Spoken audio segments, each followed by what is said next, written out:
Here Intro. it's the winner's bracket, and this will determine who is going on to the grand finals. The other team dropping down to the losers bracket to play against the 5th Jaguar Dragoons, who won the earlier match today. Spoilers, I guess. My apologies. And the winner of that match will bump back up to the grand finals. So, both these teams are guaranteed at least a third place finish. And one of them is guaranteed to get into the grand finals, finishing at minimum of second place. And the other thing that they're playing for today is a second life, as it is in the grand finals. It's a double elimination tournament that extends to the grand finals. So if the team that wins today and advances to the grand finals ends up losing the first first match of the grand finals, they do get a second match to try and redeem themselves. Generally, that's not needed, but sometimes it is. So it's always a nice. It's not happened. Yeah, it's happened once. It was 2018. Oh, okay, so different. I think it was. Was that before? It was one of the World Championships that was at MechCon, I think, but they did end up playing. They ended up losing the first grand finals and won the second one, but it's a very rare scenario. It's a lot of drops. Yeah, generally, if you can win a best of 5, you can win 2 best of 5s. But in that case, they ended up losing the first best of 5 and came back and won the second best of 5. That was also a situation where the second and third place team, because they're playing at the World Championships, they played their second, third, or their match off, and then the team that won that had to go play the first place team, ended up winning it, and then had to play the first place team a second time and end up losing. So they had to play 3 matches back to back to back that day, and they were just exhausted at the end. It's happened. I don't think it's happened in the online only era of the championship series, the MWO comp era. But it is an advantage that the teams are playing for in this upcoming match, just having that second life. You haven't generally seen it needed, but it could happen. It would be cool to see it happen. For sure. It would be interesting to see. Yeah, you can get way more drops that day between the 2 best teams. But typically it doesn't. Typically there's one team that just is a little bit better, and you don't end up getting that situation where they're that close. All right, yeah, so then we have go ahead, sorry. So we've got an order here of Vitric, Hibernal, Crimson, Mining, and Polar last. We're choosing sides now.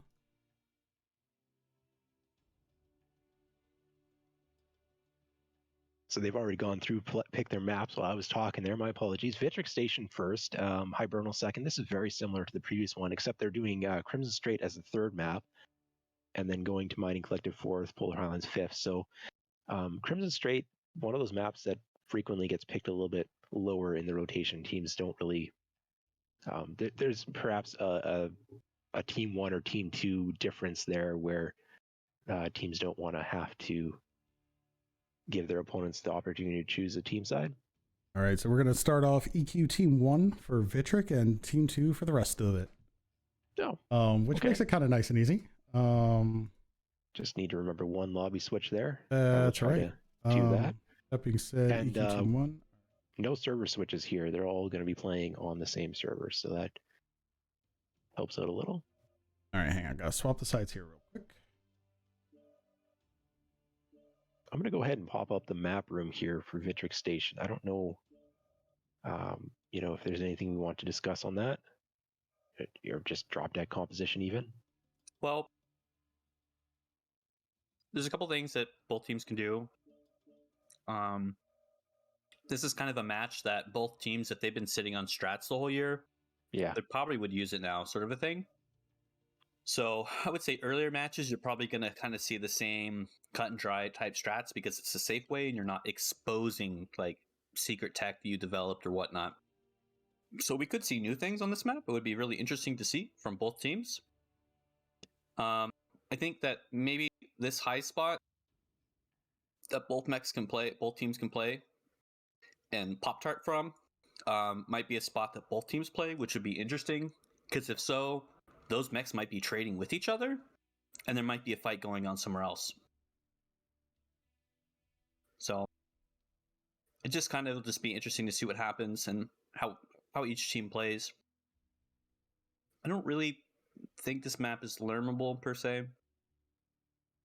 You know, we haven't seen Worms in quite a while here in the Championship Series. We did see mass ATM summoners earlier in Invitationals, but perhaps there's been some meta shifts or something of that nature. I haven't seen anyone crack that out in a while that I can recall, at least. I mean, there's been a lot of comp, so I might be incorrect in that, but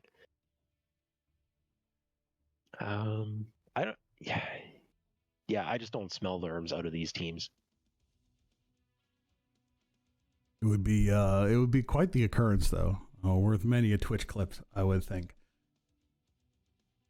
I'm just trying to remember which team was it that was doing the ATM strats. It was during the invitational knockouts or invitational seedings, I think, even. Was it Casterian Guards that was doing that? I think it was, but then they haven't been doing that the last couple of weeks. So, yeah, anyway, I don't expect ATMs or Lerms.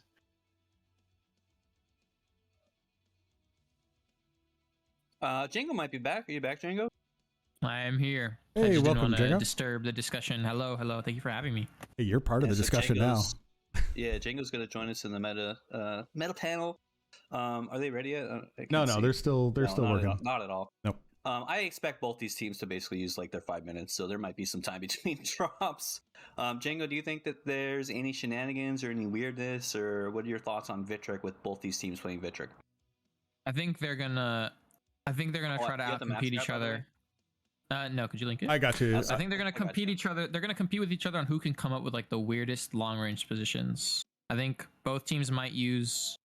There's always the option that EQ brought up recently with the high strap on the pillar on Citadel or whatever you want to call it. There. And I think we're gonna see something a little bit unique. Ooh, I like the sound of that.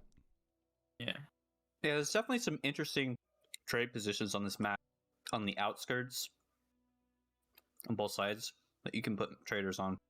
It's been relatively unexplored in the games that we have seen, but I can guarantee. Yeah. I mean, knowing how EQ plays, I think they're constantly looking for new places to play from.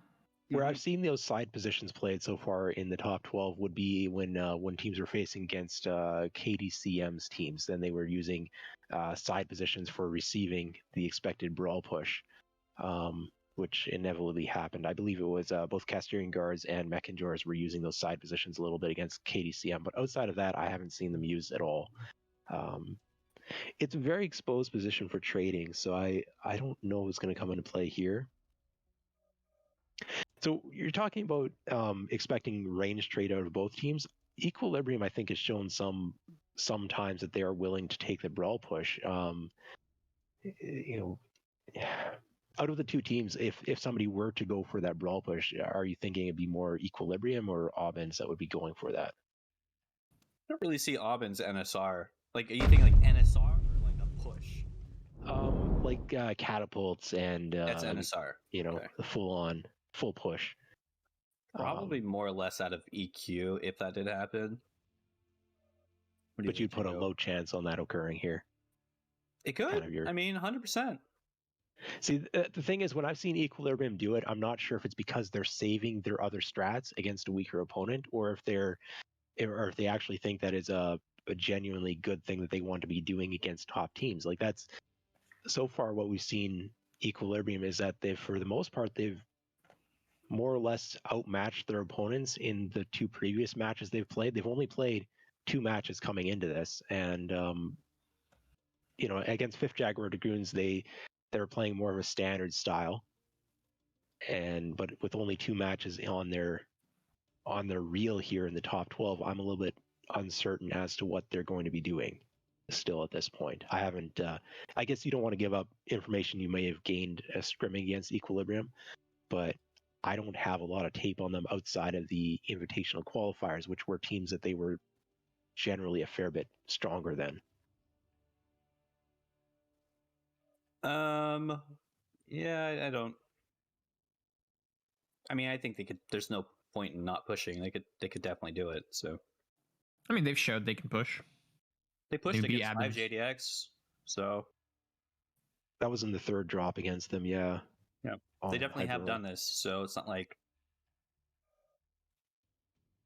The thing with pushes, both teams are almost ready. The thing with pushes is that in equal skill teams, the problem is that if you're receiving a push, you have like quite literally a very brief window of time to correctly react. And when I say correctly react, I mean like you literally have 10 seconds to correctly handle a push. Otherwise, you lose. Like there's no room for error on them. And it's a good way to catch, like a team can play up and take wins off a much better team by doing this. Yeah. So even when teams are really good against each other, that just exacerbates that you're just stacking things in your favor. And that's something that you sometimes see a team pull Brawl Strat out when it's not their normal style just because they think their opponents are better than them. But I don't see ABINS doing that here against Equilibrium. And I'm picking ABINS as the least favored team out of the two here. There might be some disagreement on that. But I don't see ABINS as doing a desperation push. That's not something of their style, I would say. No, I think if ABINS pushes, it's definitely something they've prepared ahead of time. Yeah. 100%. All right. And speaking of which, let's see if they have prepared ahead of time because we are ready to launch and I'm going to do so. Get it going for this this rather important match. Winners bracket round 4. Winner goes on to the grand final. Gets to fight 5 JDX.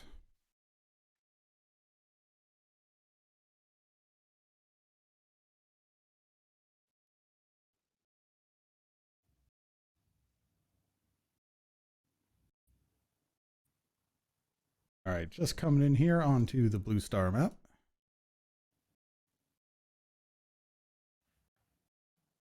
Like they each, maybe we should come up with like map logos, like state logos in the U.S.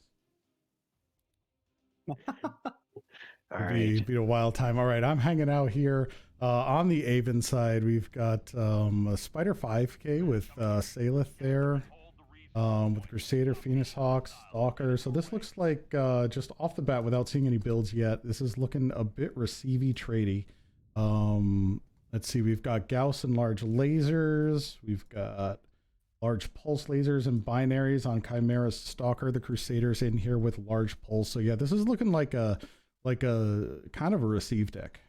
There's some wild stuff over here on Equilibrium. The rival has 2 heavy large and a Hag 30. That is going to be toasty. Ooh. And that's all in the arms as well as weaponry. So that's going to have to find a way to find the angles.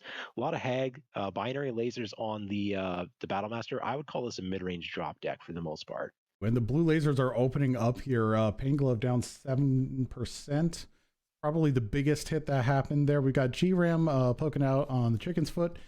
Just trying to see what kind of angles here, and ABINS just holding back again, waiting for that receive. We got Shios up top.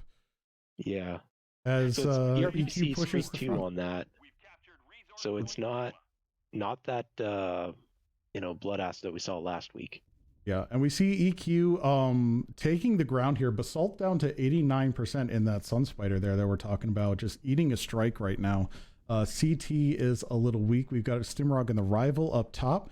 Stimrog's usual place, not Stimrog's usual mech. Let's see here. Yeah, G-Ram and Pain Glove just kind of poking the side, seeing what they're going to do.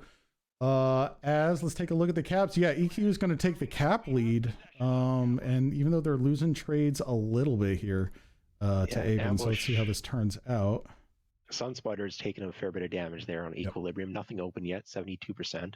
ABINS light pack moving hard to their left flank here, just trying to get an angle. Spotted by Stimrog,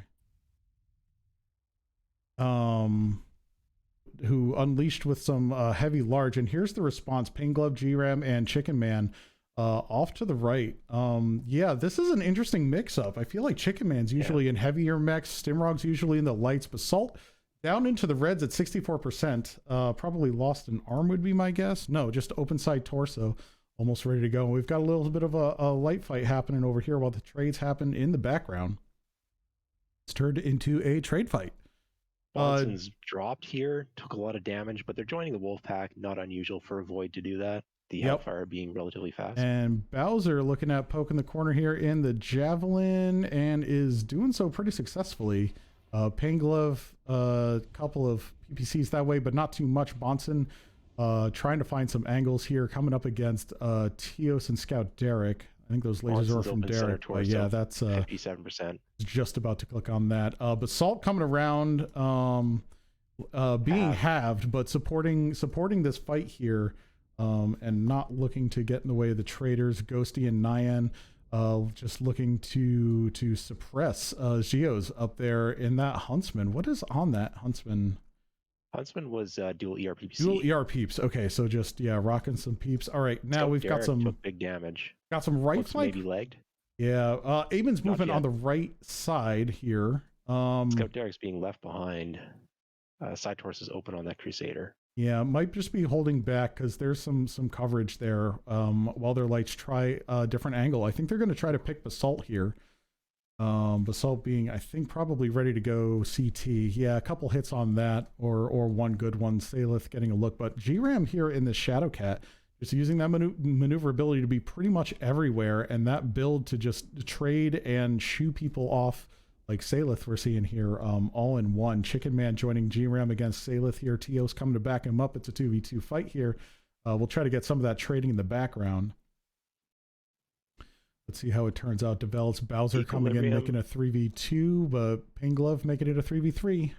Yeah, Equilibrium's burned a lot of armor, but they do have the cap advantage, and they're slowly gaining map control here. Yeah, it's hard to tell. Down yet. I think it's probably about even on armor, looking at this without going into too much detail. Scout Derek and the Crusader down to 60-45. So that's probably halved at least. You know, I'm seeing that Marauder 2C at 93%. So that that indicates to me there's one mech that is still quite healthy. Yeah, and the Trader, that's a big one. A lot of the healthy ones on EQ side are their light pack. What is Salith shooting at over here? I'm not entirely sure. Open center torso from Neandir. Ghosty, the Executioner, nothing's open, but 71%. Yep. That's Nyan looking at CT open. Yeah. We're looking at Abin's just drilling CTs here. Side torsos when they can get them, but a lot of CTs as they pull back. Still has 2 ERPPC though. They are stacked in one torso. Yeah. And something to note, we are at about 430 cap tickets right now. Yeah, in the favor of Equilibrium. If they can hold on. Not desperate yet, but they are starting to move up the Marauder, trying to get back into the main fight here. Mech Warrior Numbers or Kong Lord, I believe. Looking like they're grouping up to make a push here in the next couple of minutes, next 30 seconds to a minute, I'd say. Yeah, it's getting to the critical point of them. They need to move. Point. Yep. Here we go. Salith and the Spider is getting jumped by GRAM. There goes the Spider. Down. Oof. Scout Derek should be next on their list. Like Scout is ready to go in right there. I don't think they know he's there though. Crusader's been halved now from Scout Derek.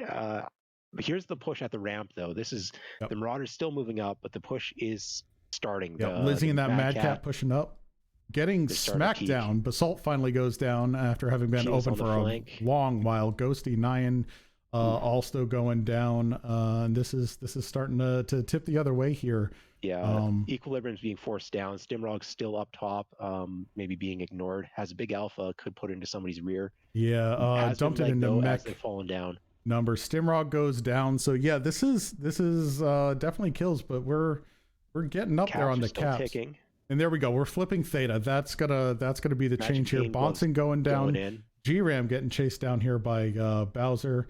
Getting a big burn on Chimera's back though. That's a big deal there. Love is almost double-legged, but Teos is open center torso. Yep. Don't forget to be checking out MWO Leagues 2 for Therix's, as we are now splitting here, because I am chasing Bowser and GRAM here and Zeos as they just sort of converge on GRAM here. GRAM putting up a heck of a fight, though. Unfortunately, having to spread that damage and getting legged right there. I don't think GRAM's going to be able to take another one here. Legged is kind of over on that fight. I'm looking at the mislinks here from Chicken Man. Stuck with a Javelin. Still moving around. Both legs are open, though. Bowser is no longer moving in that Javelin. Looks like they've been legged.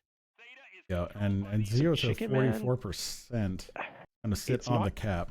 it's not quite one cap situation yet. I think it still needs a 2 cap for equilibrium. Yes. And the Mistlings is going to be very hard pressed to try and get 2 caps. Yeah, and it's going to be 5 cap here for a while, so this is gonna be a big swing here if Chicken Man can avoid everyone. But I think they know where he's headed. It's pretty obvious. Mistlings with both legs open. The Dragnet's going to catch them and pick a leg. There's no way they can maintain 2 caps. Here comes Teos around the corner. Teos is open center torso. And doesn't get the leg. CT, Chicken Man might get it, but he is critically legged. 1 touch remaining on Teos there. Just a small scraping would do it. Yeah, but Chicken Man's getting it from everyone, and Teos says, no, you're not. And takes out Chicken Man. So that is our first one. Going almost very close, almost a cap. So closer than it looks. The first one. Yeah. The traders just didn't manage to buy enough time for equilibrium. Needed to buy a little bit more time, slow down the trades perhaps if they could. The Abins traders out-traded EQ pretty heavily there. And on top of that, the Huntsman on that top spot was able to literally, for the most part, free farm. Yep. Those traders that were playing on the close ramps. 500 damage from that. Lizzie with 770. Chimera with 702. Like, that's 300 or so above the nearest EQ pilot. Yeah. It's a big difference. More than half, roughly. Well, I mentioned the Huntsman gets scouting info. You can just tell when they're going to peak. And Abin's assaults can be ready. Yeah. So EQ's assaults kind of got shut down there, but it was a very, very good match. Shows the importance of having the theta cap, and Abins was on the pressure the entire time with their Wolfpack, and you saw how they were testing the waters, and they kept going back and forth until they saw an opening. It was good movement from the light pack or wolf pack of equilibrium there. I like the rotations a fair bit, just applying pressure on both sides and maintaining that center of control on the low ground as well. But the traders bled out too fast. All right, I'm on the map room if anyone wants to do map stuff. I'm swapping sides, getting these teams ready for Hibernal next.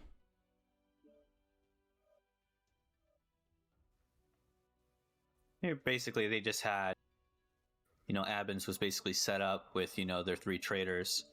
Well, we had one up here, one on, exactly, where Django's marked them. And whereas where EQ was, they were all stacked up on the ramps on the center. So in that spot, you have a tiny area at the peak compared to these guys have a pretty wide angles. And the other thing I noticed is that they were getting striked constantly. So like one artillery strike is hitting multiple mechs over and over again. And then from there, the majority of the fight was like these lines are. It was the Wolfpack moving back and forth, testing each other and coming back, testing each other, and they kept doing this over and over again. At the point that the caps get to about 500, if you still have a 3 cap and you're at 500 points, things are looking pretty good for you. Abins realize this. They push the Mad Cat up, and they go, okay, well, we know all these mechs are like basically one shot. I mean, even from the beginning of the match, like I want to say it was Basalt, and was pretty weak. CT is already halved. Like their traders lost pretty hard.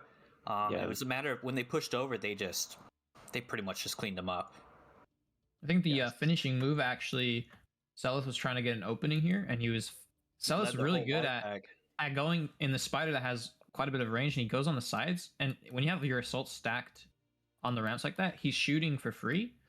And then EQ got the pick here, but it was like 4 people against 1.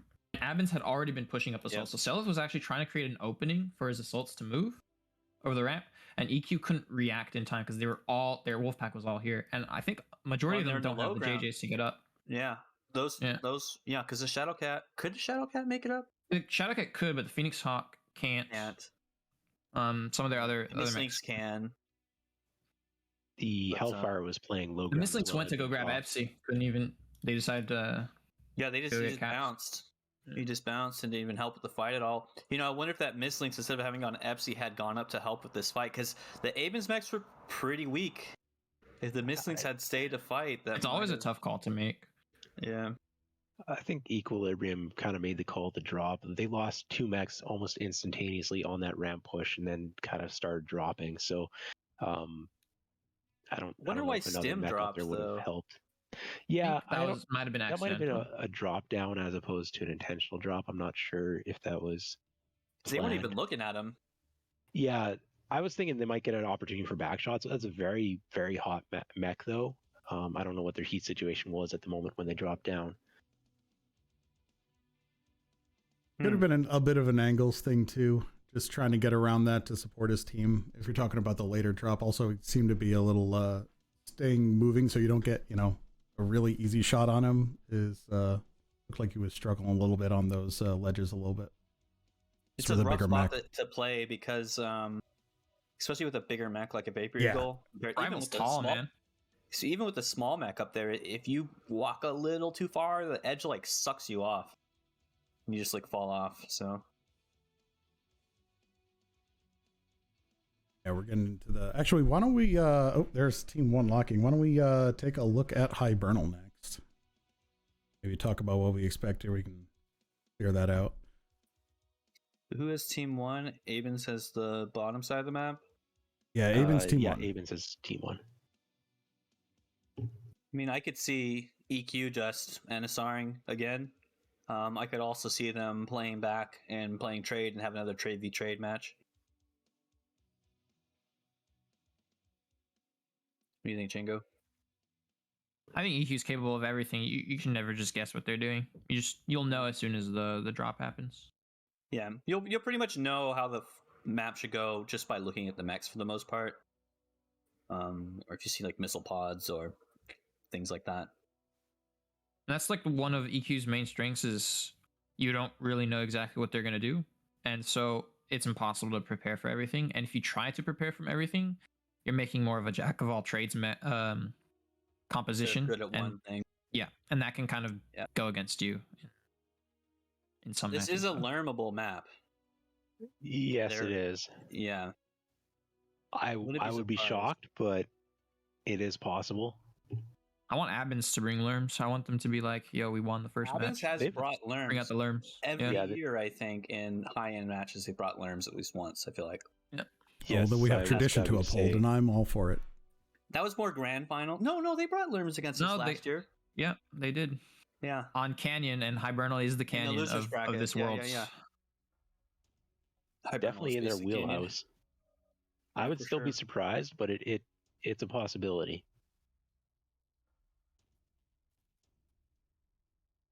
Interesting, though, that Abins locked in Bravo Charlie with no mechs in Alpha. That looks like it could be a push. Signals some EPSI side control, but it could also be a fake out, and they could set up bigs in B3. They did a push on this map against 5th Jaguar Dragoons last week, where they did a push along the ridge line with X-Pulse, Atlas, and some other mechs doing that high epsilon push around on the ridge line. So those spawns could be indicating that.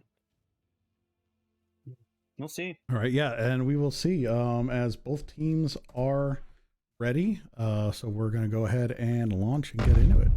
Hibernal drop 2 between EQ and Abins.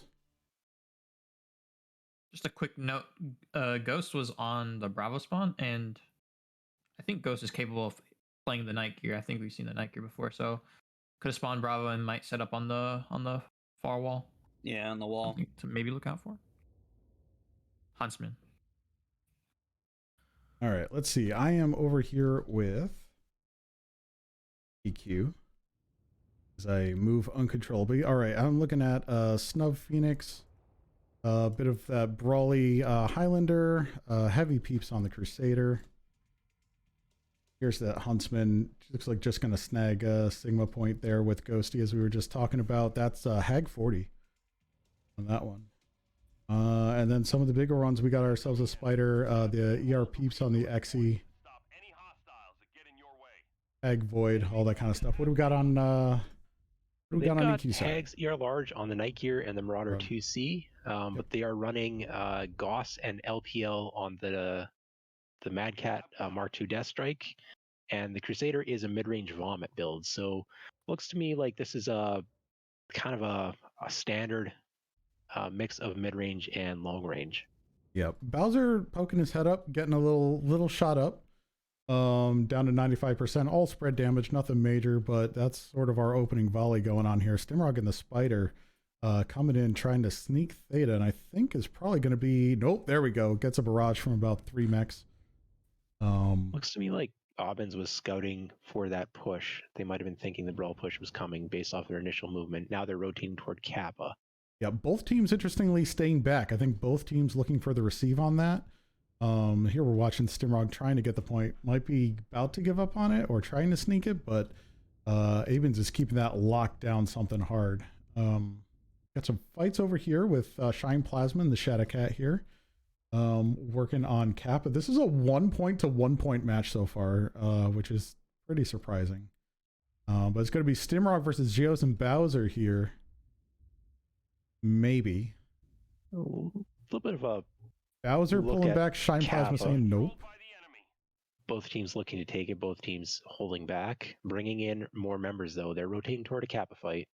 Yeah, this is a lot of like maneuvering chess happening right here. Not a lot of engagement. Here we go. A little bit here. Bonson, Bowser, Zeo starting the push with Scout Derek behind them, but it looks like EQ kind of set up for it. Both teams are rotating in their large mechs as well. Their traders are coming over for Kappa here. Yeah, it looks like Abid's with a little better position right now with EQ having a mech all the way out on Sigma. They're getting into it, but here we got Chicken Man in the Exy just getting focused down a little bit. Yeah. Weak shoulder there, but nothing too crazy. Too serious. Scout Kappa Derek has been flipped back for Equilibrium. They're pulling out. Scout at 46% and still showing yellow on that. That is everywhere. Those legs are ready to go. Scout Derek's going to have to play real conservative at this point, not expose any legs. Dimrog is not moving right now. It looks like they still have their legs, but they're at 74%. Yep, escaping that that strike and trying to get out as we get some more trades on here. Nyan here in the Highlander. Just looking for things to shoot. It's not the best position based on where Abin's distribution is at the moment, but she's getting some shots off here. Yeah. As Penglove and Ghosty are just kind of like hanging out here in the back. It's now 3 caps to 1. There's a rotation toward Epsilon as well, which make it 4 caps in the favor of Aubins. Yeah, Equilibrium really kind of could have taken Epsi there, but decided to reinforce against the push, which is now going to be taken by Abins right now. So Equilibrium down right now 4-1, about to be 3-2, but that is still going to tick against them for quite a bit as we use Shine Plasma and Stimrog to make the Kappa flip particularly quick. And we're back. It looks like Abins has retreated. Yeah, they're pulling out. Scout Derek, both legs open in the Crusader on this retreat. There's an open side torso on the Marauder. And Mad Cat's, 83%, a little bit of armored lead, not bad. They're shifting over toward Epsilon now. They're going to play on the ridge line between Epsilon and Gamma. They have Theta. If they can keep eyes on it, that will give them a fairly stable 3 cap. Yep. Shadow Cat over here is rotating as well toward Epsilon. Yeah, Lanner over here kind of scouting the Kappa side and maybe about to sense the movement that they're shifting over. These teams definitely just going back and forth with each other here. Again, we're looking at what I would call earlier the movement chess of not a lot of heavy engagements, just a lot of maneuvering and trying to get it. Now, Abin's playing it a little better, getting that 3 cap. Yeah. Equilibrium's a little bit slower on the rotation this time around. The Highlander 2Cs being left behind in the rotation. Yeah, and they're pushing in. EQ getting that Epsi point, which Tios is going to come in here with the Shadow Cat and try to contest, and going to do so successfully. Yep. But in the meantime, we've got this little fight going on over here by Epsi with EQ on the cap and making it happen a little bit by little bit there for Stimrog. Let's get a look at Stimrog. Leg is open now, 71%. Has to get off that cap again. Cannot get the flip. But got it knocked down significantly. It's not going to take much. And we've got a sliver cap on Kappa, honestly. And actually, it looks like Abins is sending someone over there. They're just going to flip Kappa real quick. There's UAVs over it now. It's going to potentially give away. One of them just dropped just in time, but that's Bowser and the Javelin going over there. As we get back to the center of the map, Shine that's Plasma. That's going to put it to 4 cap again. Equilibrium's making a play for Theta, but it's going to be difficult to flip that with everyone overwatching it. Caps are at 400 to 305, so it's definitely time to make something happen here. And with Kappa being decapped, you know, it's getting a little bit desperate. Yep. And so Nyan on Theta there making some actually really good cap progress, but Salith gets in there with the spider and just you know, a little bit of damage with those machine guns, and it just, you know, pauses that cap. So we're still a 3-on-1 at this point. This is really getting away from Equilibrium. They've got the mechs, but they don't have the caps. And honestly, I think more or less looking at these, I think Equilibrium has maybe the armor advantage, but like the caps is going to be a big thing. It's 2-2, so that's going to stall it a little bit. Chicken Man had a shot at Bowser, but looks like Bowser managed to dodge that. Yep, let's see here. Looks like Teos and Scout Derek are the ones getting the shots on Equilibrium at this point. It's just all spread out. We've got the team splitting the map east-west at this point. It is decapped, but it's being flipped back again in favor of Aubins. It's 500 caps to under 400. Yeah, that's and on a 3-2, Equilibrium just needs to get kills. Yeah, it's a push and kill situation here. Salith taking a little bit of damage as the retreat happens, and Abin's just pulling back.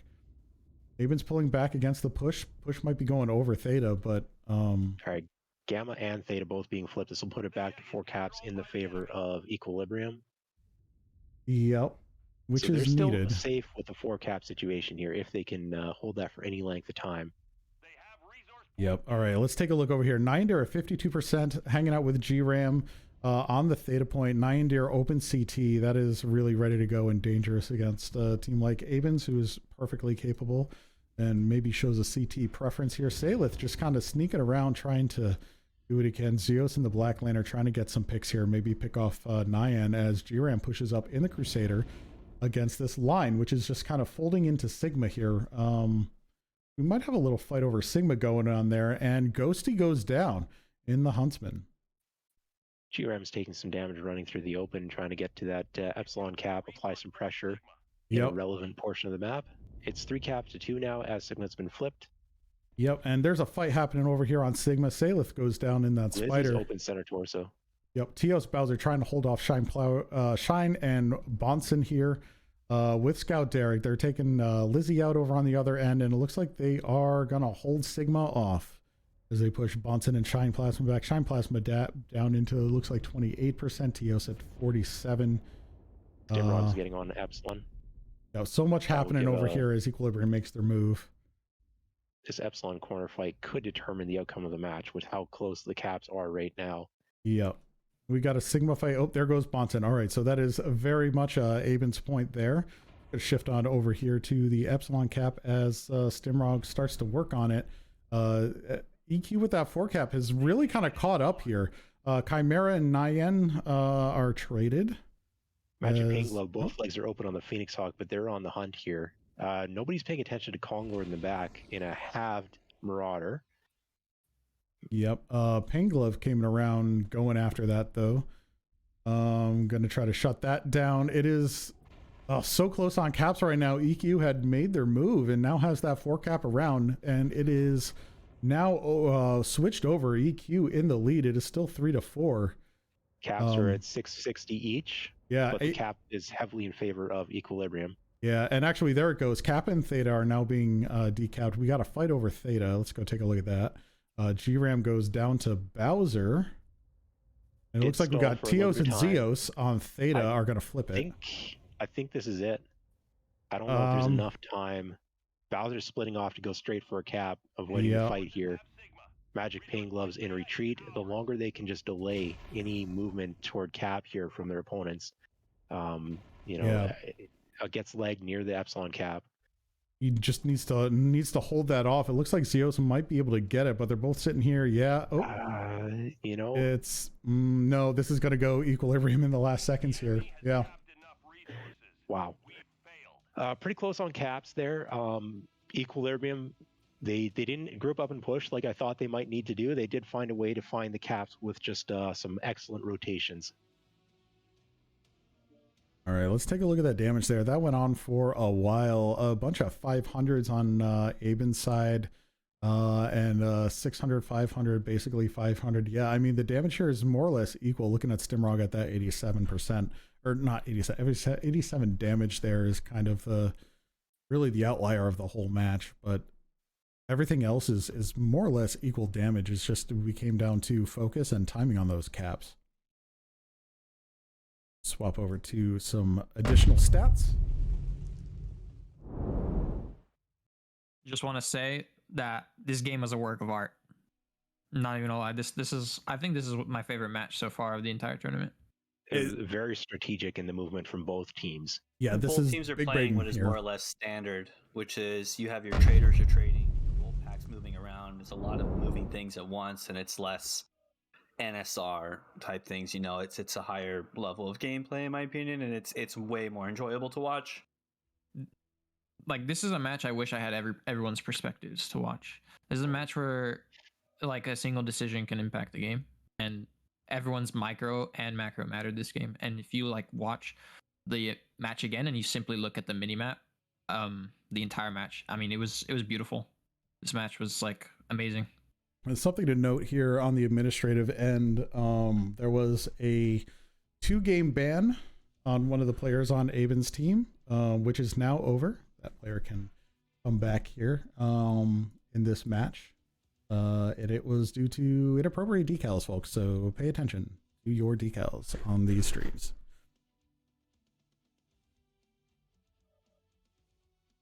But we are back in. We're coming up on Crimson Strait.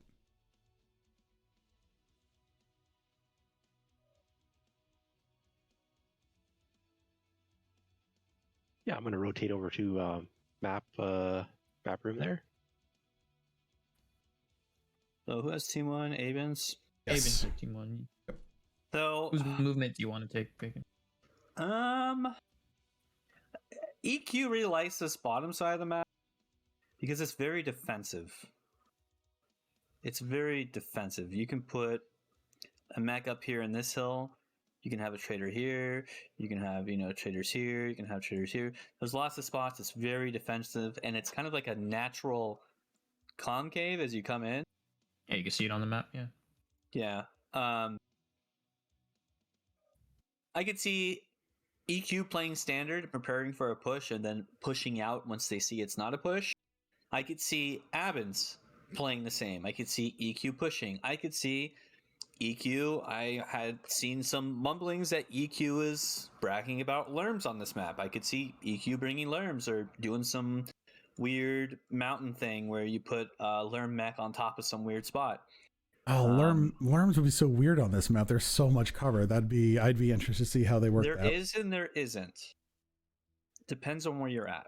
Historically, we've seen when a team pushes, the best place to receive a push is out in the water, which ironically is the worst place to be if you're getting lermed. That okay, fair enough. A little bait with a push and then some lerm overwatch, essentially. Yeah, I could see that. All right, interesting. It'll be harder to execute than other simpler strats, but I mean, it'll be impressive if that happens. It is a thing. Most of the map, especially around Ironside, is water. So if you bait out a push, get him into water and rain hellfire on him.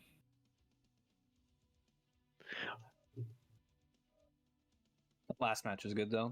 Both matches so far have been really great. Last match was a work of art. I'm definitely going to be rewatching that match. Yeah, it was. It took some time for on the it. team is recorded. Yeah, it was really cool to watch. Yeah. Mm-hmm. So on 5J, we record our comms and then overlay them over the caster's perspective to listen to the comms as they happened from the third-party perspective. And it gives you good insights on the matches. And it would be interesting if other teams did that as well and have like a video where it swapped back and forth. You can make some pretty cool videos like that. Oh, that would be interesting. So something that we're looking at for the grand finals specifically is having folks in the same Discord here so that the casters can go and take a look at those comms. So not entirely sure how we're going to work that out, but that is in there. Yeah. Need more So, words. but that is in the rules unless that changed last minute and I missed it. So something to look forward to, maybe an interesting perspective. That being said, as we're going through here, I have no idea when we'll just go in there. I think it's just grands. Yeah. Okay. That would be interesting. That would be really interesting, actually, even for the elimination for the losers bracket. I think those two matches I think would be solid to do. Yeah, I think it's mostly an experiment though. With Game Awards, I don't know. I think there's a delay feature to bleep out comms on. There's as a add-on for that would be OBS. Interesting. I have no idea how that would work. You just have it set for your delay, so. Oh well, yeah, but I mean, at the same time, it's like having to keep track of that and all that kind of stuff. That's going to be a nightmare. If players struggle to not have decal violations, it's going to be even harder to have their in-game comms. So yeah, we'll see what happens here. So I'm going to talk back to this Crimson Strait on the map. If anyone's going to be making a play for Theta is kind of my question. Like we've seen these teams both playing very strong rotational games. On Crimson Strait, though, with that Theta cap being so off to the side, is that going to continue? I think so, absolutely. These two teams always have someone sneaking around trying to grab back caps in order to control the map and force pressure. I think we're going to see another match like that with the sway back and forth between their cap mechs. So in that situation, Equilibrium having to use the saddle to access Theta, it's much easier. It's a disadvantage than Aubins with the Team 1 side having easier access. Now, is that something that Equilibrium is going to factor into their strat then, where they're expecting their opponents to make those rotations toward Theta, and they'll just throw a brawl strat in or something of that nature, or maybe they'll play Island and go for the Epsilon as their third cap instead of for Theta? Or are they going to just be content trying to cross back and forth over that saddle where it's obviously knowing EQ, they're not going to be content staying on saddle, and they're going to make a play for the other side of the map. And what I can see them doing is they know they'll get scouted going on the saddle, so they'll give that information to ABINS on purpose to get ABINS to react, and then meanwhile they push across Island or Epsi.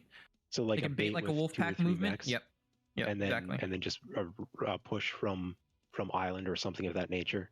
Exactly. If Abin overcommits multiple mechs onto Theta to block EQ, and EQ didn't invest as many mechs, EQ will take the mech advantage on the other side of the map. All right, teams are ready to go. Yep, and I'm going to go ahead and give them their warning, and we're going to launch into Crimson Strait. This is going to be our third match. We've got a win on each side. So we are at least going to match 4. And honestly, based on that Hibernal work, I hope we see another match like that.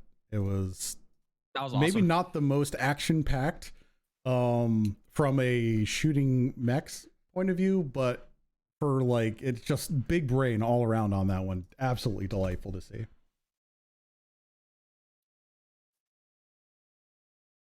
All right, so we're hanging out here over the Epsilon point. Let's get a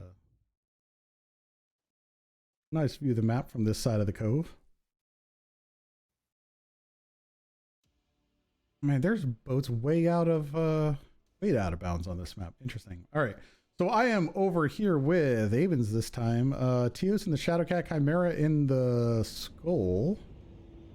Let's see, Void Incubus, there's our Blood Asp, and a Crusader. All right, so let's take a look at the Crusader. Let's see if we can get a sense of what's going on here. ER Peeps, Laser AMS, interesting, from Avens, with some large laser Gauss, the Skull in here with AMS. They are ready for Lerms on this map. Interesting. But they're setting up for kind of a receive, I think. What is happening here? Why we got dots? Well, it looks like they're playing. So we've got ER Large on the Blood Asp and the Stalker for Equilibrium. Looks like they might be going Island with those two. Shadowcat's got ER PPCs. They've got SRMs on the Arctic Wolf and on the Black Lantern. So that's a little bit unconventional. I believe this Incubus from Sting Rug is also going to be running SRMs. That's something they've been playing this season. So this Orion 2C Skull, that's got Mask, it's got triple ER PPCs and an LBX 20. That is a hybrid of sorts, could end up rolling with some big pinpoint burst damage and the mask to get position, or they could just be content to trade. They're setting up underneath the platform right now. So let's see. We've got Bowser also with AMS. Looks like they all, as many mechs as they could to bring AMS here, is just sort of scouting the platform, not really seeing anything. We got 2 mechs on the island with those blue beams just kind of working at it here, the Stalker and yeah, they're very tight together. Very similar positioning here. So in terms of trade angles, it's not extending all that much, but the Blood Asp is able to cover the Stalker with those micro lasers to protect against a light dive. Yep. Now we've Equilibrium's taken Theta. Yeah, I was just zooming out, see who took that. All right, that's going to be Stimrog and the Incubus for Equilibrium, putting this caps over here, and we'll get over this little out of bounds area and take a look at this line here. So we've got a really nice line here from Avins, just kind of focused on the island. Looks like I'm going to call them the cap team for right now on Equilibrium. Probably not too many angles. I'm not seeing a lot of fire coming from them. So yeah, they're pushing to take the platform. They're going to shove all their mechs up top on that. Yeah, and I think we're looking at 90, or it's 69%. Catching back shots from Teos on this island as well. So these traders here are just having a hard time, and actually it looks like Teos is the one doing the work on Nyan here. And Basalt. Very little cover for the Blood Asp and the Stalker with how they're positioned. Their team is going to need to provide them with some support. Yeah, or Teos is just going to pick them to death here and making sure that they can't put their full attention on the platform, which is where the fight's now happening. We got Bronson Polycat up here on the platform with GM and Pain Glove on the mountain, looking to get some crossfires there on the Avins. Well, I guess that's sort of the main push. We've got a couple mechs heading over to the island to take care of those snipers once and for all here. And who's tangling in the back here?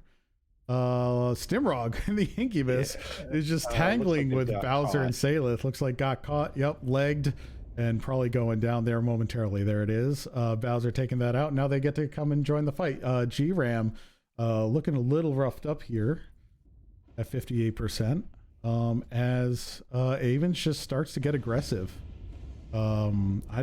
Maybe to their detriment too. Looking at Scout, Derek, Chimera, Lizzie, just all dropping from green to various shades of orange.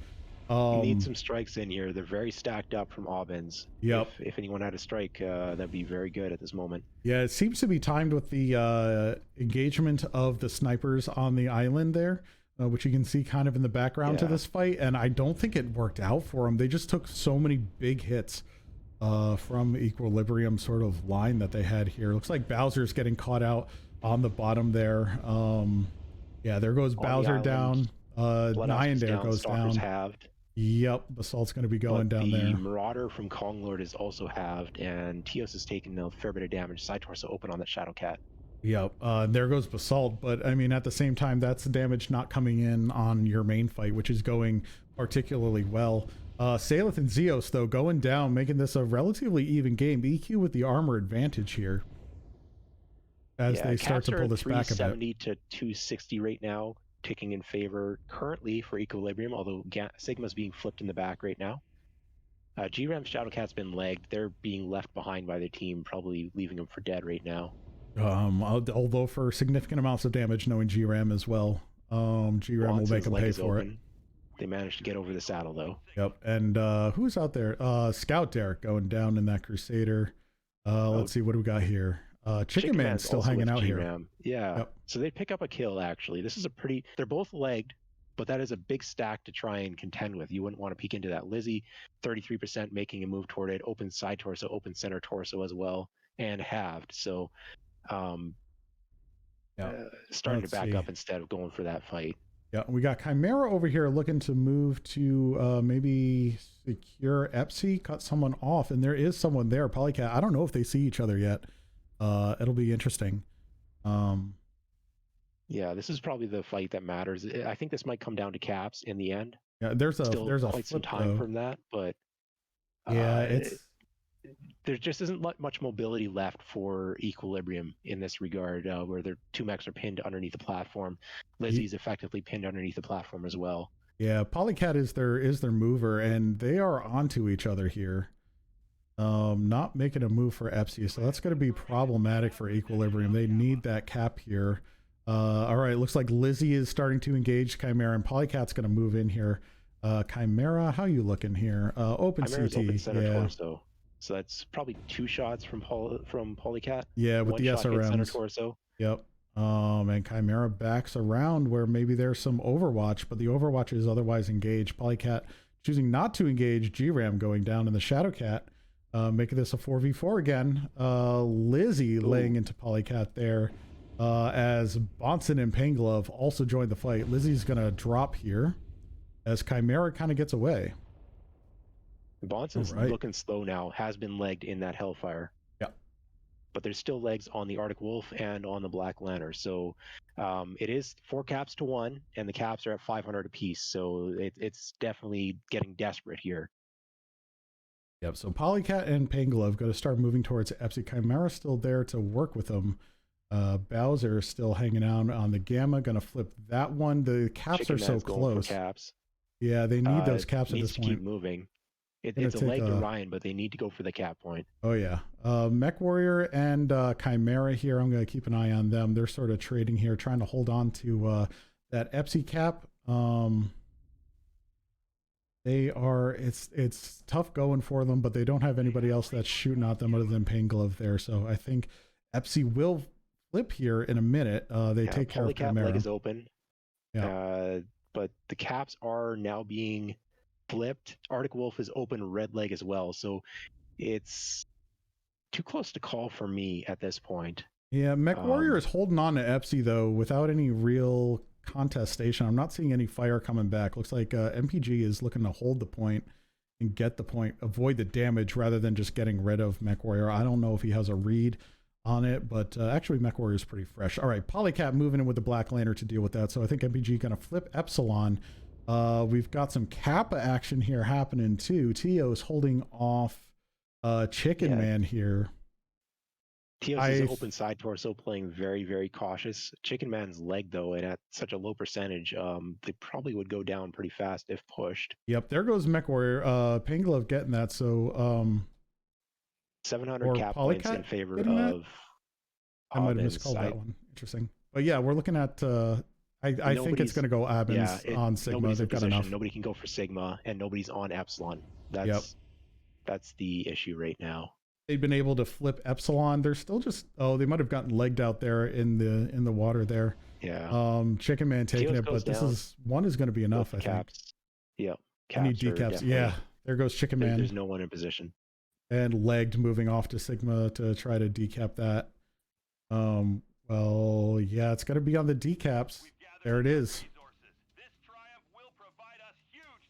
Took a little bit too long going for the caps. And it's difficult though when you've got that Marauder 2C on the island. They have such a wide cone of fire potential for controlling multiple cap points, and everyone's so close to leg, you don't want to go out in the open. But took a little bit too long going for those cap points. I would suggest there. That being said, it is our second map going to caps. So these matches are nice and close. Mech Warrior out there on the island doing 800 damage. Unfortunately, or no, it was just enough. But yeah, just looking at the damage all around, no real standouts other than that. So pretty even match there on damage. It came down to caps and that movement that we were looking for as well. So let me send us over to the scoreboard right here. And yeah, this series is seriously just an amazing series, and there's so much to analyze. Two teams that are very evenly matched. Yeah, but I think unlike the Hibernal match, I think this match had a lot of fatal mistakes that kept swaying the favor of each team.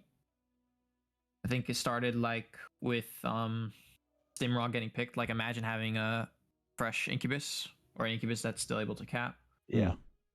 And then we saw the Abins move on platform, and EQ was very prepared for that movement and just instantly dunked on a lot of the Abins bigs. And then it came down to the players. So. Yeah, they did trick results. But then at the end, it came down to the macro decisions of the light pilots. And there was just a few clutch moments, like Tios holding onto Kappa for dear life. I was thinking it was going to get decapped. It was slivered. and then MechWarrior holding Epsi. I think those kind of micro and macro play like really saved that match for Abins. Well, Teos also like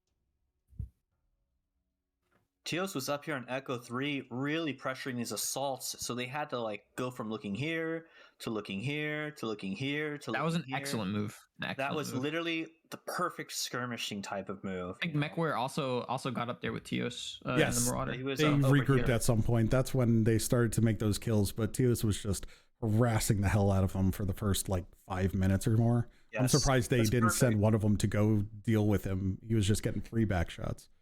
They couldn't though because they had this whole fight going on up here, you know? That is true. That is true. Well, he'd been needling them for minutes before that whole fight went on too. Like there was time. They just ignored him for so long, and then MechWarrior came along, and it was they'd had so much damage. It was a no contest basically. The problem is with the Marauder here and all the Abins mechs up here, if any mech goes for a cross, that is a lot of damage you're going to take. Oh yeah. Yeah, by the time MechWarrior pushed with that Marauder 2C, I think they were already halved, but there's no cover for the mechs on the island really with how they have to position because of the platform incoming fire. They kind of have to leave their back hanging. You know, the two of them, one of them is going to be hanging out for either the platform or for the gap to get back shot there. Just a bad position for the two mechs to be trapped in, and don't really have the speed to escape. And their light mechs weren't able to make that rotation over to assist. Just the platform push, not something I've been expecting. Ended up kind of cutting off the island from any light support when they were getting harassed. Yeah, it was very interesting. We haven't really seen platform strategies where you take platform. No, I don't think I've seen a single team from the Team 1 side push the upper platform. I've seen underneath the platform pushed, I believe, but not the upper platform from the Team 1 side. Oh, it was very unique. They didn't even use their advantage of grabbing Theta without being seen. They never had their lights move through the backside. It was dedicated for platform, which is interesting. Yeah. I mean, we talk about island controlling the cap points from the water, but the platform kind of does the same thing. You also establish strong control over the side caps around the water area. Next map up is going to be Mining Collective. Drop 4, right? Yes. So Abins needs one more win. Yeah, Abins is on match point here in their favor. So Equilibrium needs to pull up 2 wins in a row to stay, to get the match win. All right, it's the 2-win warning on T1, so I'm going to give them a minute and a half on here in a couple secs. They are taking their time on this one. A lot of teams in these private lobby top 12 have been beating that 2-minute timer, which is quite impressive to see as a captain or a caster. Jeez, words. These teams lay them down. As a player, sometimes you're very prepared, and it's more or less just status quo, be like little pep talk sort of thing. Oh, totally. And other times it's like you just got pushed, and you think they might push other things, so let's last minute, change things up, and you're using more time. It just depends. Oh yeah, mind games are definitely happening right now. Yep. The big thing with mining is you can do basically most strats on mining. You can trade, you can pop tart, you can push, you can learn. I think you can learn. You can do anything. Making enough with the lerms, please. I love them. My team won't let me play them. So, anyways, I'm being with repressed help. Long story short, every strat is viable on this map. The biggest thing is the lances are very telling.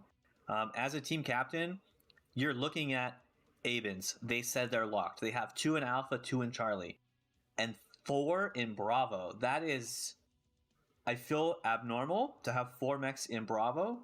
The more or less standard drop for mining is you have 4 mechs in Charlie, 2 in Bravo, and 2 in Alpha.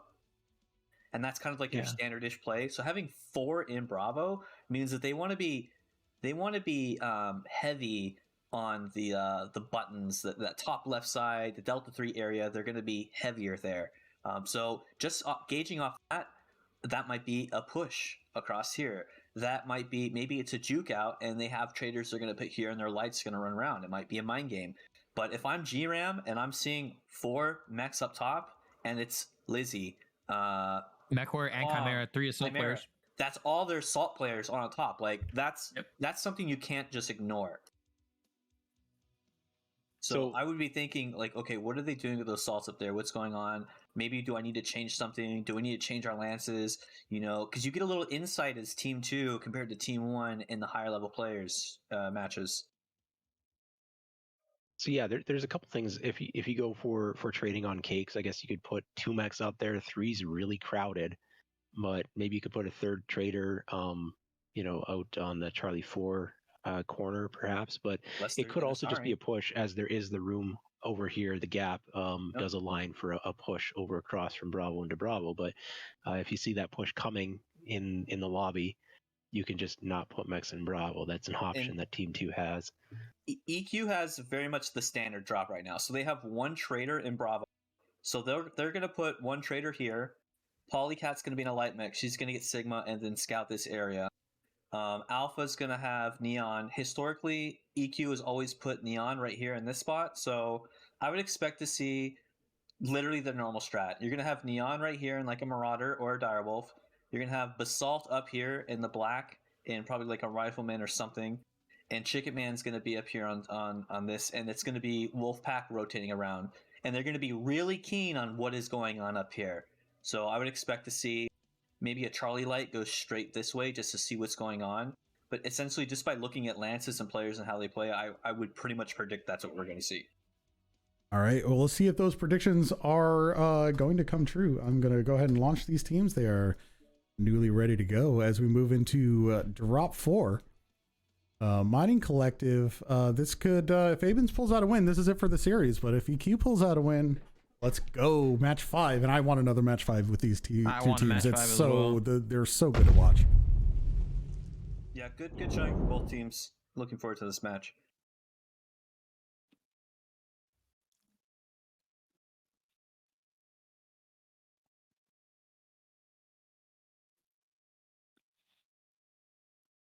All right, not much going on here. Just looking for a picturesque view. There we go. As the teams come in, I'm on EQ side here. Where are the drop ships? Here we go. We've got ourselves Nyan and a Direwolf, Shining and Arctic Wolf E.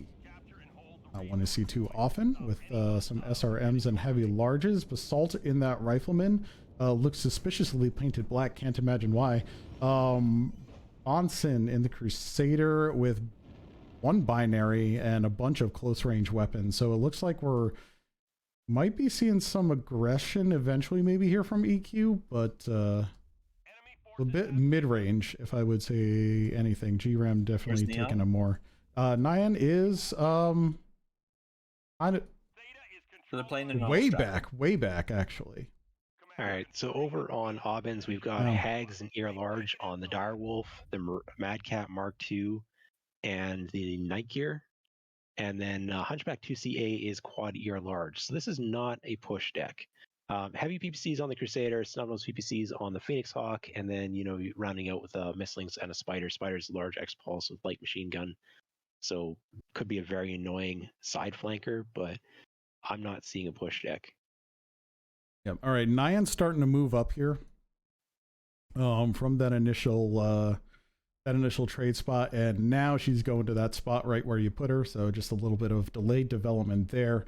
Looks like ABIN's starting to take this north side of the map. Chicken Man needs to get out of there, or it's going to be bad news. And he is doing. Oh no, he's tucking in. Okay, little sneaky Chicken Man run here. As Scout Derek and Bowser pull up, looking for blood, but they're not going to find any. Will they settle for the Sigma cap? It doesn't look like it. They're just scouting out, trying to find where the hell is this trader that was over here. Chicken Man tucking in instead of crossing through the open. I've seen mechs get trapped in there, but I didn't think it was voluntary. Yeah, it usually isn't. Chicken Man tucking in is interesting. I'm thinking he had some scouting info, is like if you cross that open, they're just going to hop up and shoot the crap out of you as you cross, right? So tucking in and maybe providing some more resistance against Sigma here. And it's a 4 cap as well. I think we missed mentioning that. Yeah, they snagged a 4 cap for a while there. So I think it's just a delay tactic here, but Salith gonna pick that up for Avins as some more training goes on here. Theta. Teos is trying to go for Theta, being driven off. Basalt getting some good burns in there, as well as GRAM just taking advantage of that open side.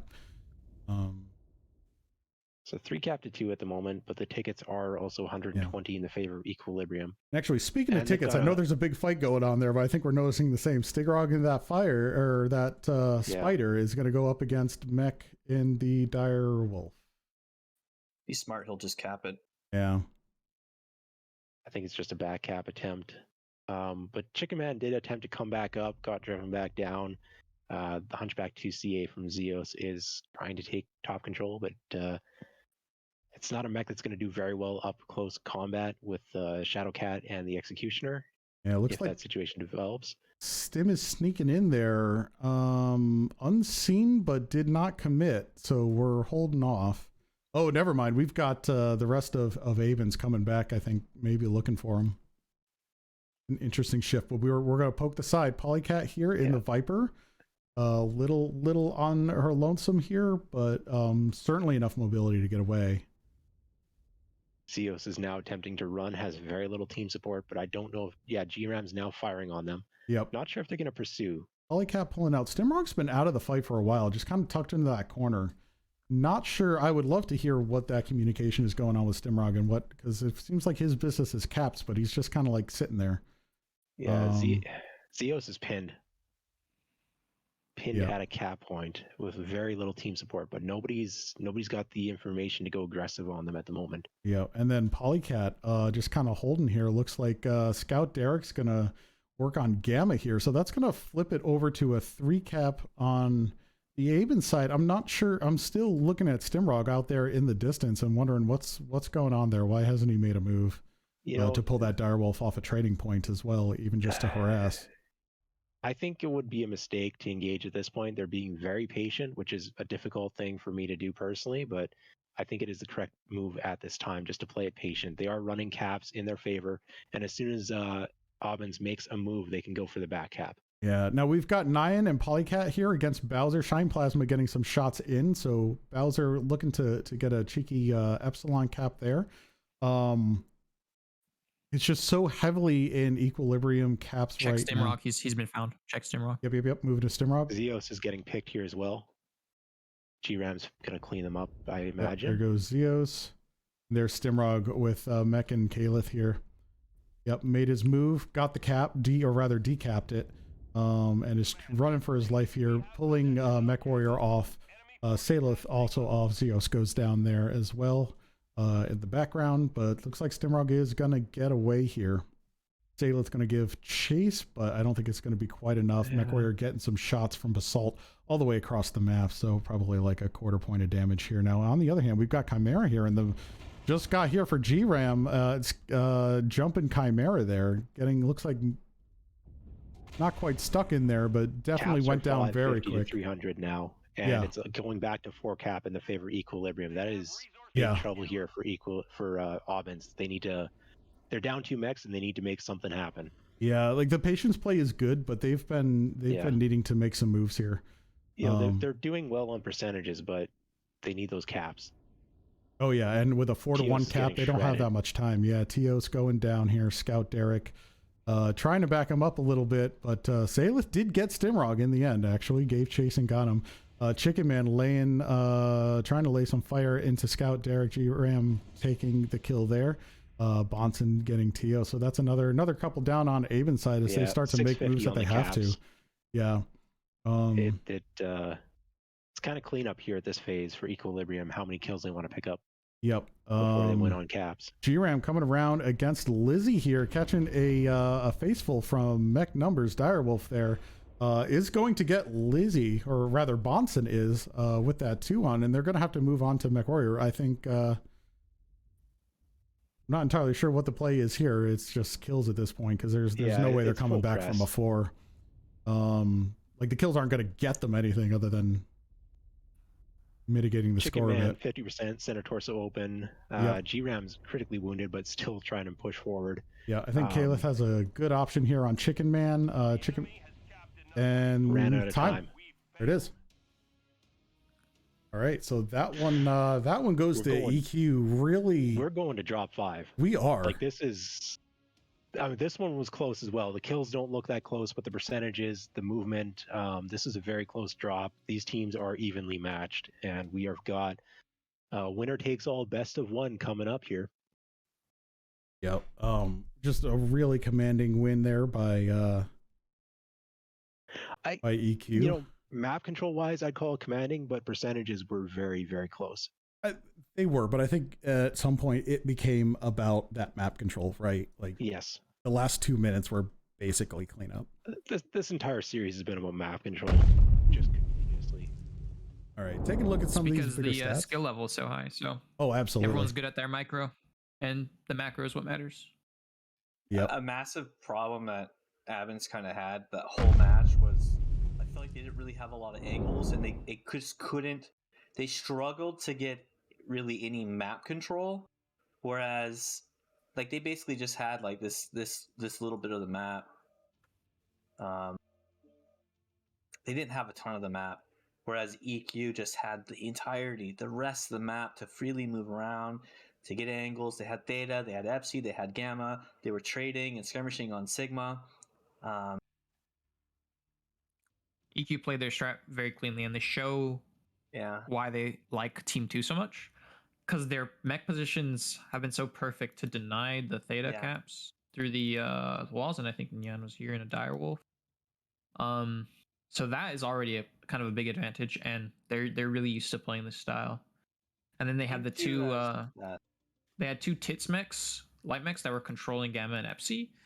And whenever Abins rotated back to their bigs, because for example Stimrog was threatening, these 2 mechs would be sure to take these 2 caps right away.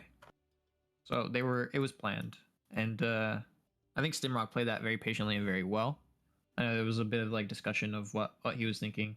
He was definitely waiting, because he wasn't in a rush. There was already a 3 cap, and him being there for pressure is more important than him making his move right away and then kind of just being chased away.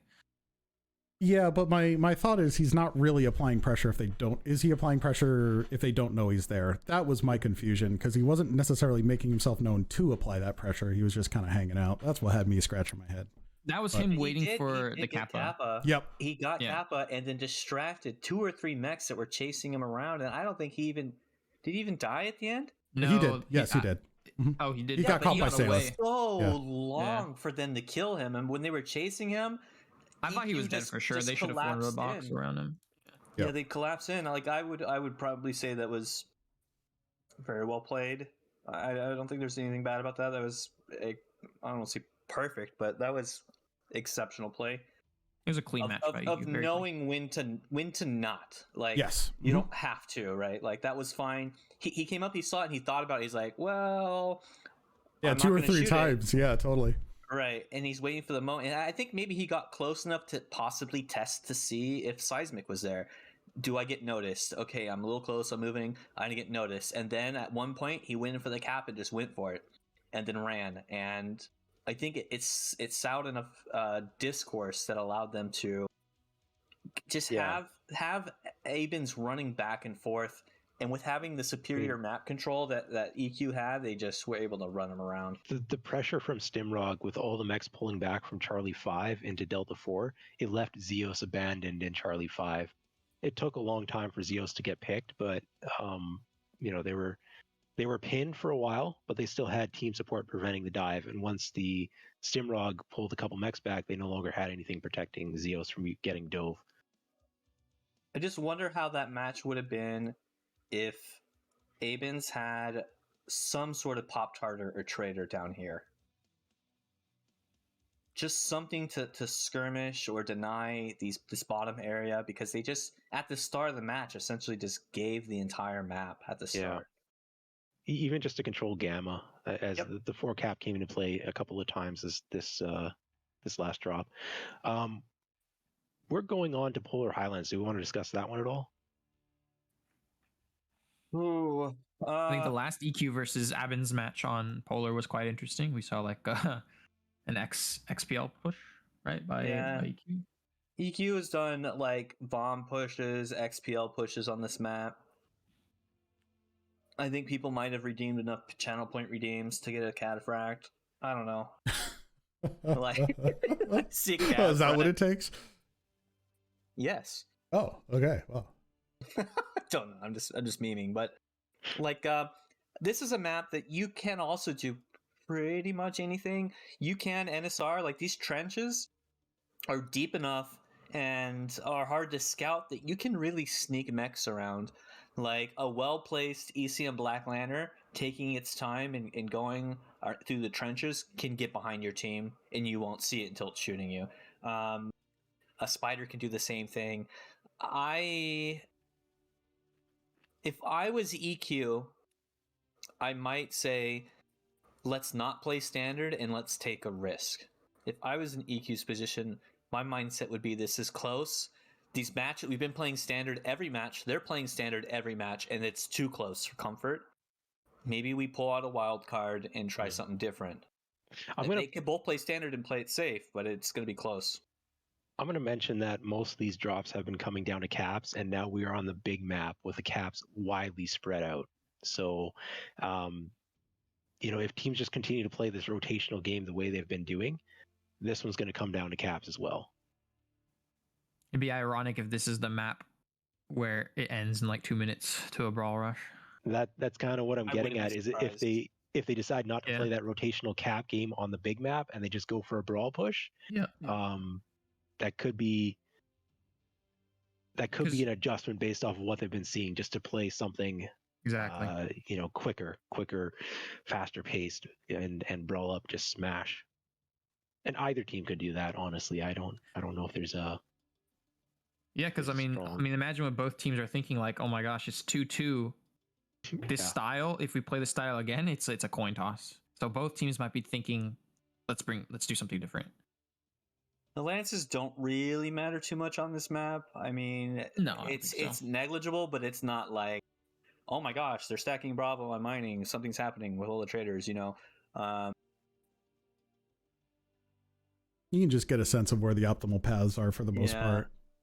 I think it really comes down to, I think Avens will play it safe and play standard, because I think they're just going to want to keep going with status quo. Yeah. I think EQ could also do the same thing. Let's status quo and let's play this drop better than them. However, I know they can push, and they can push well. I think I would probably just do that. There might be a slim advantage here for Abins in extreme range traders, perhaps, with Chimera and... We have Lizzie, Chimera. Yeah. They have excellent traders. So they might be tempted more to play that extreme range receive, perhaps bringing a little bit more mid-range DPS to buffer for it, just in case there's a push, or if they have to make a push.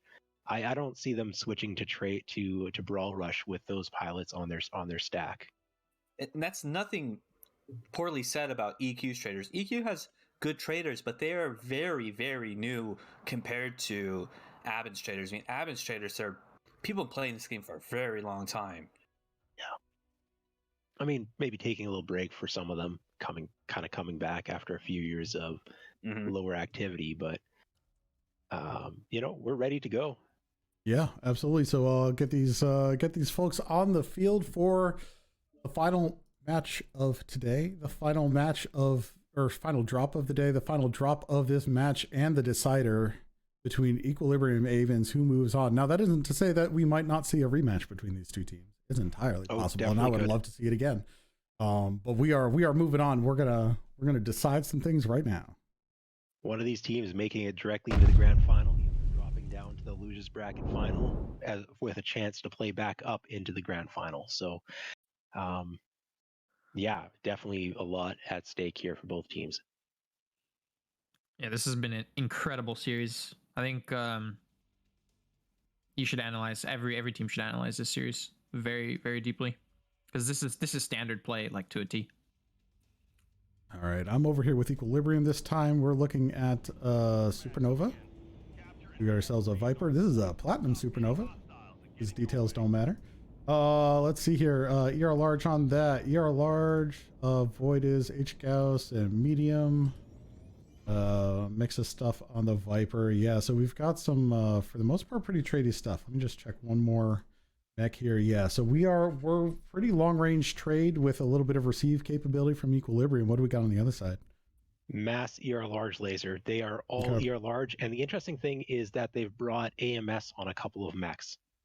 So they're dropping a couple of heat sinks or something to fit that on.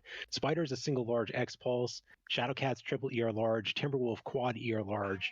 Hag 30's ER large. That's the entire deck.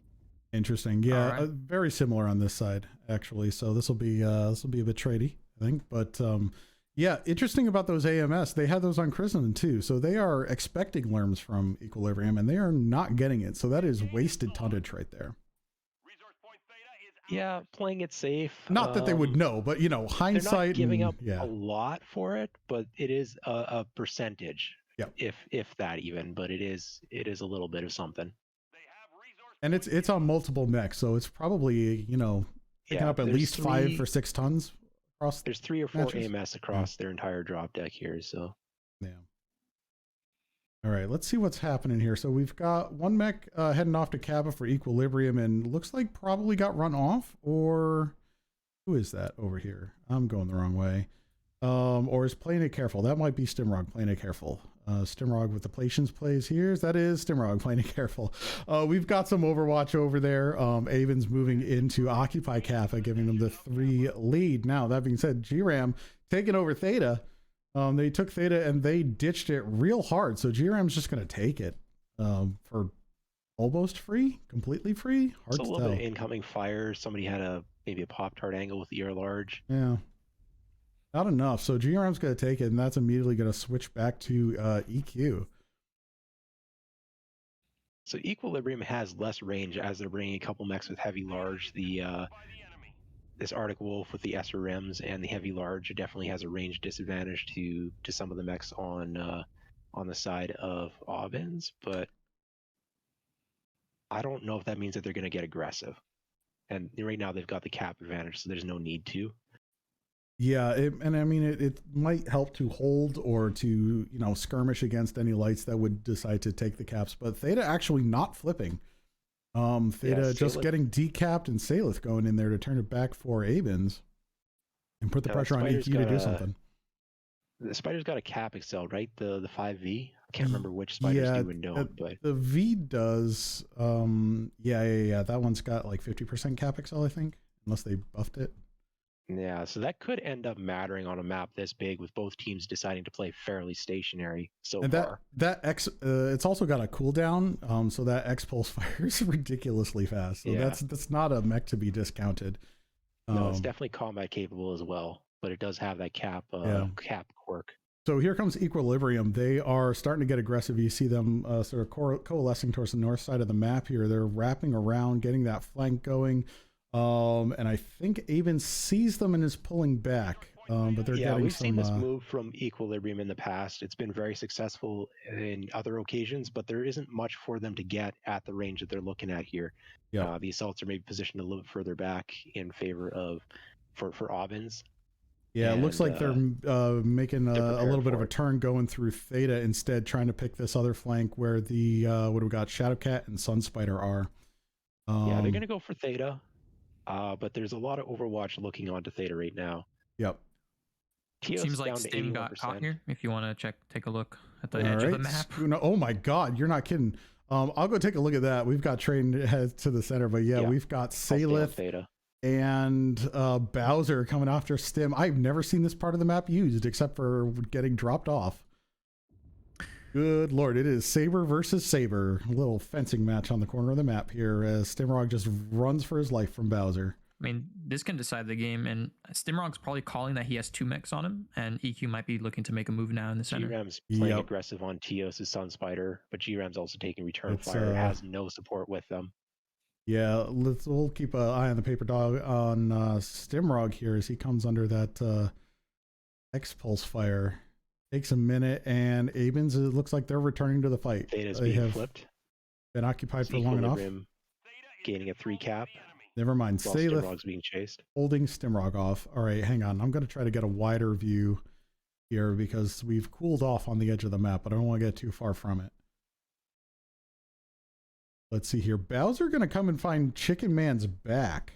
How are we looking there? Back has no armor on it, so Bowser could get some pretty wicked shots on Chicken Man here if he sees it with those SRMs and machine guns just critting out weapons and heat sinks all day. Watson down to 69% somewhere. Here he is in the void. In the Hunchback 2C is open side torso, so that's significant damage to report. Everyone else looks like they're just still armored, even though their percentages are dropping. Yeah, I think Bowser sees Chicken Man now, but is going to run into Bonson. G-Ram keeps or not. working the side flank into superior numbers from the opponents, but not taking much return fire. Down to 61%, nothing open though. Who's up here? Ghosty over here in the Marauder, keeping Bowser at bay, protecting Chicken Man, who turns around. Now they're running Bowser off. Stimrog's still hanging out in the back of the map with a UAV over him. So they know exactly where Stimrog is right now, and Bowser's going to go get another fencing match there with Mech Numbers maybe joining. Probably not though. Looks like he's headed towards their left flank. So much happening on such a big map, I cannot keep track. Yeah, so Bowser trying to track down Salith here. Or I'm sorry. Equilibrium's giving up ground around Theta, but it's very gradual. There is a bit of a clash on the Epsilon cap, it looks like.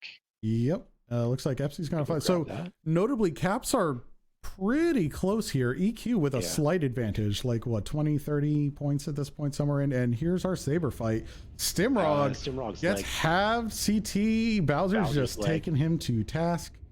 Looking to present. Yeah, Bowser is going to hold on to this point, but is effectively out of the fight at this point. Yeah, we have a mech going for cap point here. G-Ram's going for the back cap. Yep. Teams are making the plays for the caps. There's a fight on Theta. Two very heavily damaged mechs here. Salith has been legged in the spider, trying to go for Theta, and Teos is open center torso and side torso. Yep, catching shot from Ghosty there.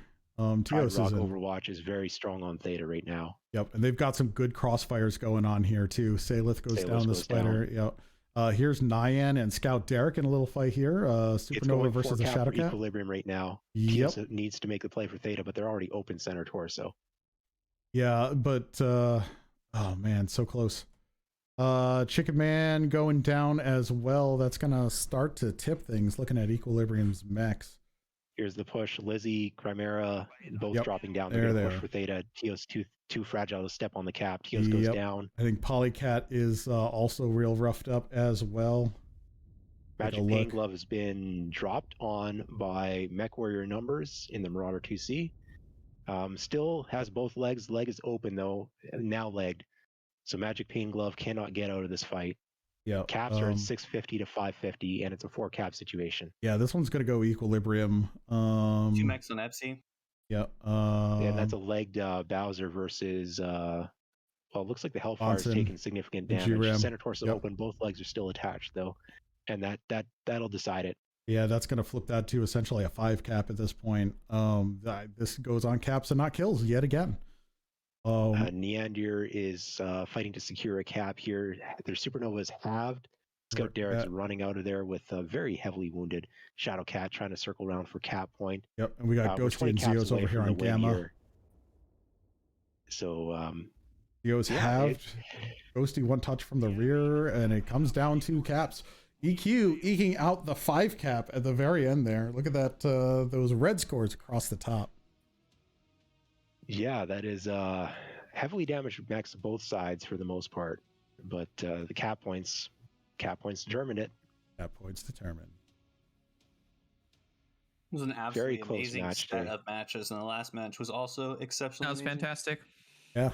Let's talk through that one. Actually, let me get stats here for a couple of seconds, and then I'll head on right over to the map room because there was a lot happening there. There you go. Hardly any team damage, so I don't get to say anything about that, but just the great scores across the board. Well, EMP did outtrade them. Their traders Very did much a bit so. more damage. So kind of a similar thing throughout the entire night is that the Avins traders were able to outskill the EQ traders. However, I think the EQ's light pack was doing a better job. A similar kind of thing that I saw all the time was that EMP's traders were, how do you say EMP? Avins traders were healthier, and EQ's traders were not as healthy, but the EQ light pack was relatively fresh compared to the Avins light pack. Not necessarily fresh. They were damaged too. I think EQ light pilots made better macro calls, and I don't know who's leading them or if it's like Stim and a combination of Stim and GRM, but they definitely outplayed Abins on the macro. Even though Stim lost the 1v1 on Epsi, and I thought that would have been a good sign for Abins, but Selith was actually legged on Theta. And I think if the Spider stuck to just capping around the map and kind of did what Stimrog did a very good job this game.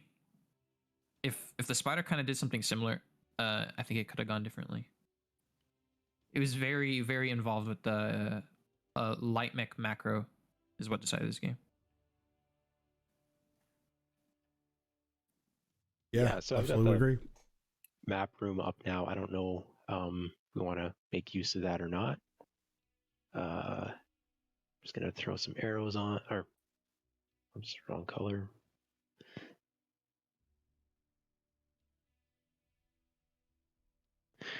So where I saw that being decided was partially Stimrog with the runaround in the backfield, but also I'm going to point out a little bit with GRAM on the flank, which I had the angle on that for a fair bit, where they gained space for their team around Theta and backed the opposing team off of Theta, just kind of holding this particular channel sightline here against what should have been outnumbered traders, but the opposing traders were continually looking toward the Gamma Pride Rock, which had a mech parked up on it, and then other mechs positioned near Theta. So it was just a lot of time bought where Theta was ticking because of the space created for equilibrium there, and just nobody was able to really push GRAM off. They were burning out armor, but gaining cap points through that trade-off. That Theta was definitely the key cap point on this fight. It wasn't about the side caps and the back flanks for the most part, I would say. They definitely came into play a little bit later, but it was because Theta was already so heavily contested the entire time. Yeah, EQ was set up very nicely around Theta with their traders to deny. I think after space was made here, GRM actually grabs Kappa pretty early on as well. So it becomes a 4 cap relatively soon. And back to the point of the 1v1 on Epsilon, yeah, Stimrog ended up losing that fight, but legging the opponent pins him onto the cap. It does give the cap over. The leg mech can definitely take the cap, but they can't get to any other caps ever again. They're way too slow. That's about as good as you can make it while still dying. To be honest, if you leg the enemy mech on this big ass map, like you basically give that cap to the enemy, but like you said, that mech, its sole purpose is to be fast in the cap. It can't do that anymore. It's dead. Well, Abbott's had 2 cap mechs. That's why I thought it was kind of huge. So yeah, but if you trade your cap mech for theirs, and you have one more, but Selith was legged on Theta. Yeah, unfortunately. I think he was trying multiple times throughout the match to grab Theta. And get it. And I think early on his legs were like orange. He got kind of effed up early. That matters quite a bit. Again, though, these are like, this whole series has been defined by like the smallest decisions stacking up to make like a work of art, if I have to say something. A very good series. Very good series. If you're looking to learn high level plays and strats in MechWarrior Online, this would be a series to watch. Both teams making very few mistakes and a lot of very good positional plays. It it might not help out the teams that are playing, in the bottom divisions. This isn't the style that teams down there necessarily have the skill level to try and to mimic. But for any team that has ambitions to improve in MechWarrior Online, if you're at a Div D skill level, let's say, these would be teams to definitely observe and watch this match, and then see if you can adapt some of those strategies, some of that decision making into your drop calling and just individual play as well. Yeah, definitely so much to be gained from watching these teams. I can't wait to see more. It's nice to finally see more quote unquote standard play where you have your traditional wolf pack with traders. That's a very enjoyable play style to play in a high competitive level compared to just like NSR every time, receive every time. Like that's just it's playing as NSR is more or less don't make a single mistake or you could lose. And games like this, where it's the more standard play, is more overarching meta skill. How do both teams handle the cap game, the angles on the caps, movement, individual aim, all that jazz. It's more of a display of skill, respectfully, of course, but it was continually challenging and countering and counter challenging the rotations with the wolf pack, trying to find that opening and that angle, and both teams are adept at denying it. If you saw the same play style out of either of these teams against an opponent who wasn't able to keep up on those rotations, the matches would have gone a lot faster because the wolf pack would have found their kills, and it just would have snowballed. But without ever finding that opening opportunity to really go in, it did come down to caps. Just a long drawn out, stalled out affair. Very strategic. So with this, Equilibrium advances to the grand finals, and we've got a match next week in the loser bracket finals between 5th Jaguar Dragoons and Aubins to determine who's going to jump up and face Equilibrium in the grand finals. So Equilibrium also gets a second life in the grand finals. So if they end up losing to either 5th Jaguar Dragoons or Aubins, depending who they're facing, they would then have a second match up against the same opponent. So a little bit of extra breathing space there as it was very close today for Equilibrium, just barely squeaking through. And next week should be a good matchup as well between 5th Jaguar Dragoons, who look very strong today, and Aubins, who've looked strong throughout most of the tournament here, and particularly against Equilibrium here. They've definitely brought their A game. Yeah, absolutely, 100% on that. And just a reminder, there is only one match next weekend. Then that will be, hang on, I've got the dates. There's a 1 week delay there. Yes, that was what I was looking for. So that's going to be the 18th, and then it'll be December 2nd is the grand finals. And that has the potential, as we were saying, to be a double header. It won't be a one match a week. If ABINS or 5J win the first match of grand finals, we go on to grand finals part 2, because this is double elimination. Yeah, quick turnaround on that, not much time to reset. So but it's the same team, so yeah, you can't exactly prepare something else, but you take a few minutes to get a breather, grab some water, clear your head, and get back at it if that situation does occur. But very much looking forward to next week's match there. 5th Jaguar Dragoons and Aubins, both teams looking relatively strong, and be interesting to see which one of them makes it back up into the winners bracket here for the grand finals. So I'm pumped.